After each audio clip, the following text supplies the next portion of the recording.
The one thing that 60-year-olds are definitely not is getting younger.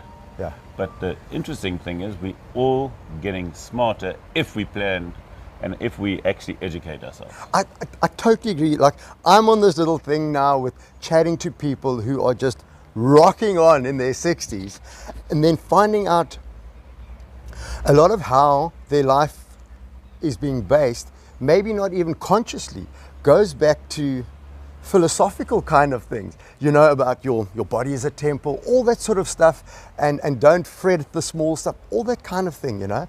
But it's going back to reading more, and I've never been a big reader, especially not of the deep stuff. And now you get that little spark, and it's like, yo, this is interesting. And now you suddenly realize there's so much more we don't know. We must, you know, voraciously. And again, that's why you educate yourself. I mean, the same thing with my cancer journey. I'm just obviously had all the nutritional stuff done, and then as soon as the cancer came, I did things that were unheard of, like fasting before chemo. They said, what?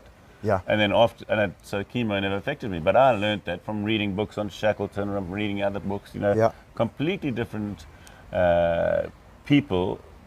You can learn from somebody anytime, I think that's any important, place, hey? you know, because And that probably goes back 1,000 years. You're never too old to learn. I mean, come on.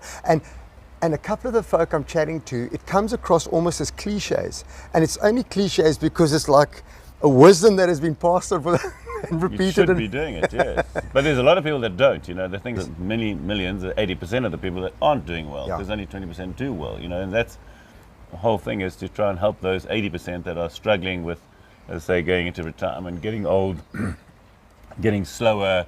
Yeah. All those things happen, you know, but you've got to just take it on the chin. I mean, you've got to realize that's the evolution of time. I mean, you're just going to get slower. You're going to end up getting some belly fat, and you've got to work around it to try and keep yourself fit and healthy. It becomes easier to be on the phone and just chilling on the couch and having another cup of coffee and say, I'll start tomorrow. It's an addiction almost to the old way of living. And again, you have to make sacrifices. There's no such thing as a free lunch, and there's no such thing as it's easy in life.